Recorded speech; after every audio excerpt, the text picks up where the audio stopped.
Every team, every topic, everywhere. This is Believe.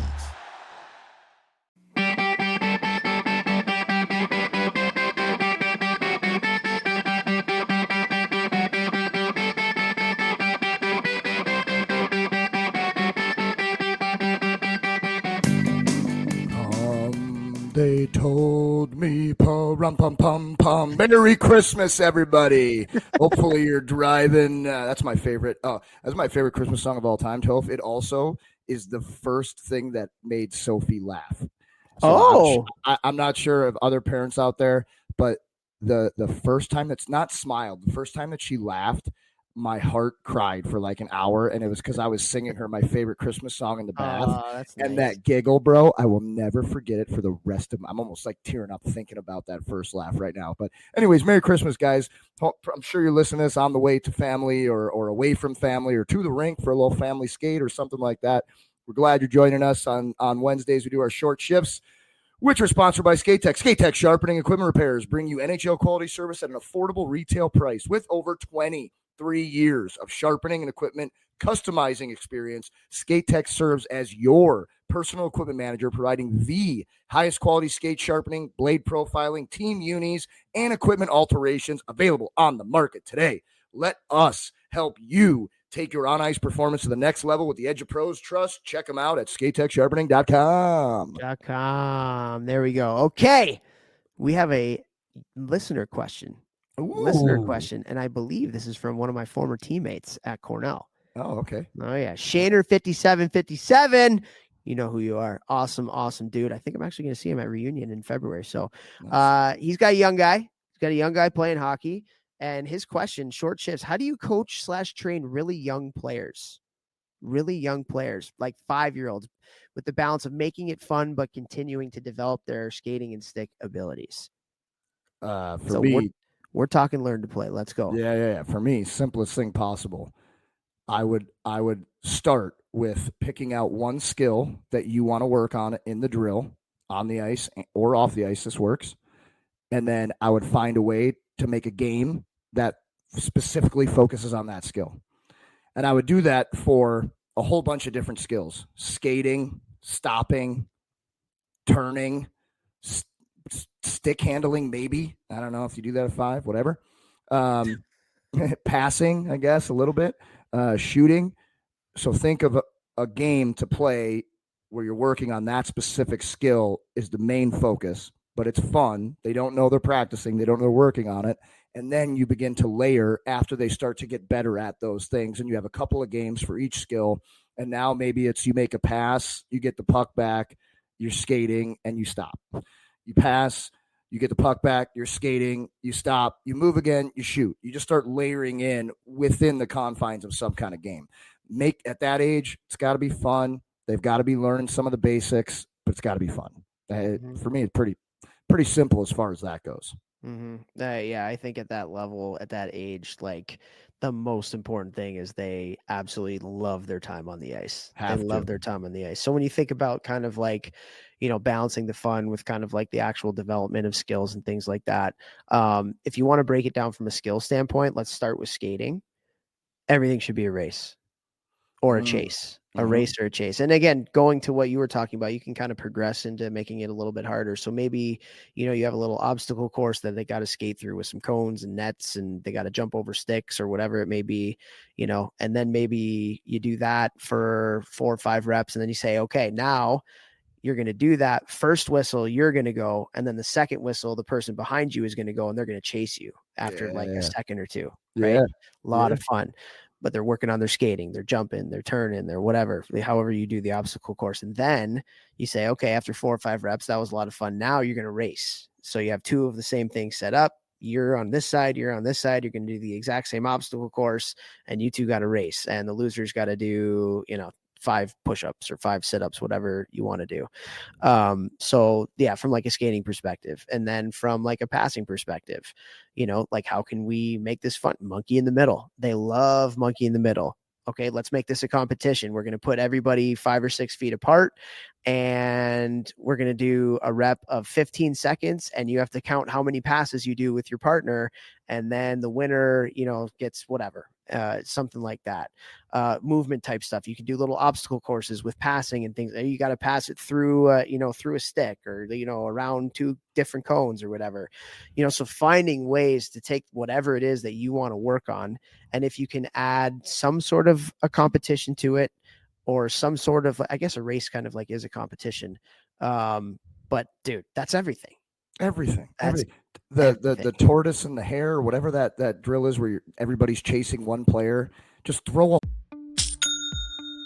Nobody does selling better than Shopify. Shopify is the home of the #1 checkout on the planet, and the not so secret with Shop Pay that boosts conversions up to 50%, meaning way less carts go abandoned and way more sales going through. So if you're into growing your business, your commerce platform better be ready to sell wherever your customers are scrolling or strolling. On the web, in your store, in their feed, and everywhere in between.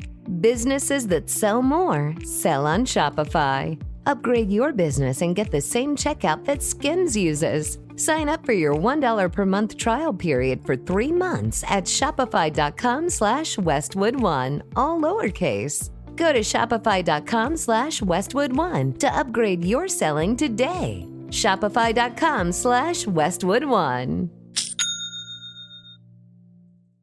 The secret is out. With millions of younger-looking customers across the country, Plexiderm is one of the most highly sought-after products on the market. It visibly shrinks under-eye bags and smooths out crow's feet in minutes, and the effects last up to 10 hours. Influencers love it, magazines feature it, and people just can't get enough of it. As a matter of fact, Elle Magazine gave it an Editor's Choice Award as Best Instant Wrinkle Filler for 2025. In as little as 10 minutes, Plexiderm reduces the appearance of fine lines, wrinkles, and those dreaded under-eye bags. So yes, you can look years younger in minutes, and the effects last for hours. No surgery, no gimmicks, just results. The best news, you can try Plexiderm for only $14.95. Plus, get free shipping. Don't wait. Order Plexiderm today. Visit plexiderm.com/special.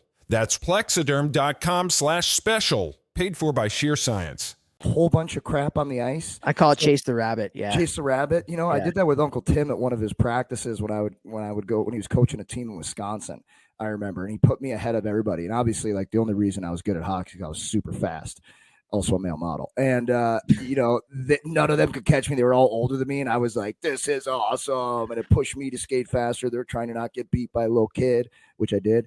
And, but I think you throw a whole bunch of stuff on the ice and just be like, you got to do the exact same pattern the first player is, the rabbit or whoever. Everybody else is chasing them, just make it fun. Mm-hmm. And that's the thing. Like, I would err much more to the side of fun than I would to the side of like technical skill. 100%. And I'm going back and go ahead. Yeah. In the locker room, get them amped up for practice, getting them doing a chant.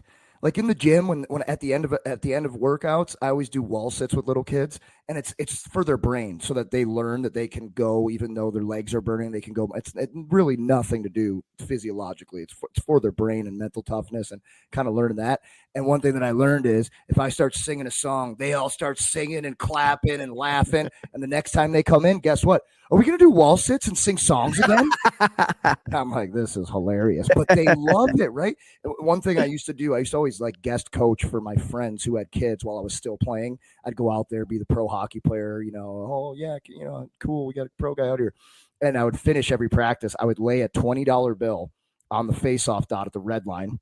I would have all the players start at the top of the circle, and I would start touching the boards, and I would blow the whistle. I'd be like, if anybody's stick touches that $20 bill before I get there, you get to keep the bill. And we would do 2 or 3 rounds, and I never let anybody win, but they thought it was so cool and so much fun. Sometimes if I didn't have money in my pocket, I would put a Gatorade out there, just like something. And at the end, they're can we do the Gatorade race? Hey, are you going to put 100 out this time, coach? Like whatever, man. Have a story for their parents in the car. Have it be fun. Have them be excited to be there. That's what matters most, especially at 5, 6, 7.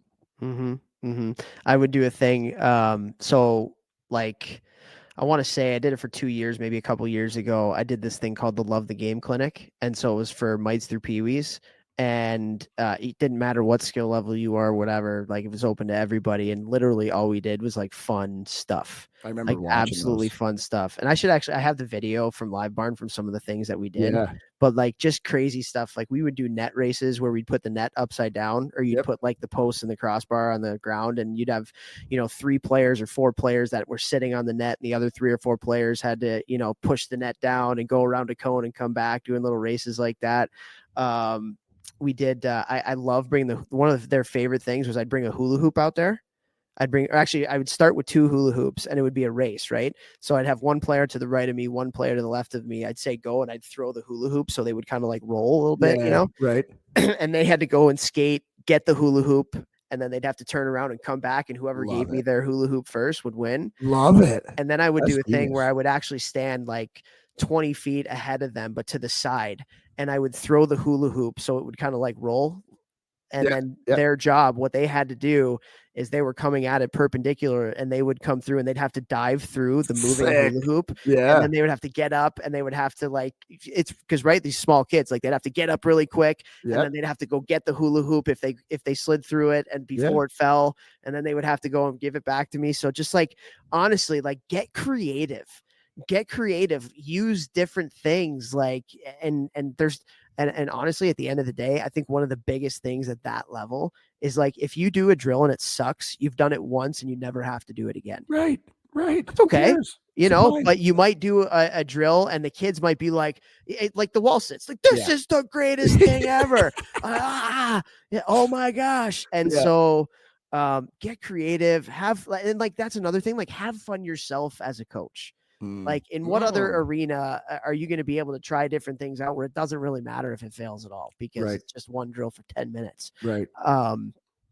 And so, and like, use your other coaches around you, station-based stuff. I would have Max out there for me with the love the game stuff, and he was awesome. Tennis ball hockey. That's a great one. Tennis ball hockey, playing soccer, playing handball, all those things, like, it goes a long way. I've done a thing where you play baseball, right? Where a pitcher has to pass the puck to the batter, and you get to throw the puck, all the way down the ice. And then if you make, I think it was like 6 passes or something like that before the person got to the base, or we used to do that. Yeah. And then you're out. We did that in like juniors. Yeah, right. We exactly. Played golf on the ice. Like, you have to put the puck closest to the dot in each of the things, and putt and all that stuff. 100%. All right. Just keep it fun, bro. Keep it fun. Let's go. Heinzie. Thanks for it, man. See you in Ithaca. Love you, buddy. Let's go.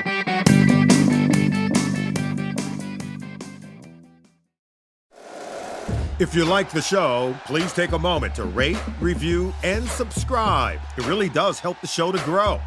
Thank you for listening.